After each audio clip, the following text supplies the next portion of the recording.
kelin tarafida kelin bo'lgan xonadonning, kuyovning opalari, singillari, aka-ukalarning oilaga qo'shilishuvi haqida gapirgan edik. Bugungi kundagi ma'lumot o'laroq, fazilat o'laroq bizlarga taklifki, kelinning ona tomoni, kelinning ota-onasi, kelin tarafidagilarning ham oilaga qo'shilish masalasi bo'layotgani haqida ham gapiring, mav'izada tushuntirib o'ting degan fikrlar bildirildi. Biz ajoyib bu holatni guvohi bo'lyapmizki, kelinni, kuyovni tomonga uzatgandan keyin ham bunaqangi o'tgan oilani, kelinning ota-onalari qo'shilishuvi bormikin degan savolni o'zimizga beramiz.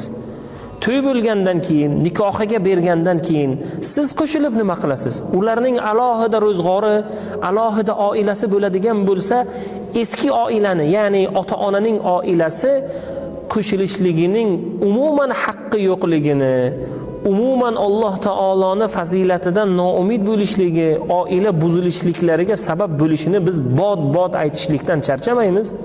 Shuning uchun birodar, ularni tinch qo'ying, hayotini yashasin, Alloh taolodan fazil so'rasin, ularni xonadoniga Alloh farzandlar bersin va inshaalloh bir-biringiz, oilangizga, aynan oila bu avrat. Oila birovni kirishligi, birovni xabardor bo'lishligi, gap so'zini ko'chaga chiqishligi mumkin bo'lmagan amal hisoblanadi. U qo'rg'on hisoblanadi.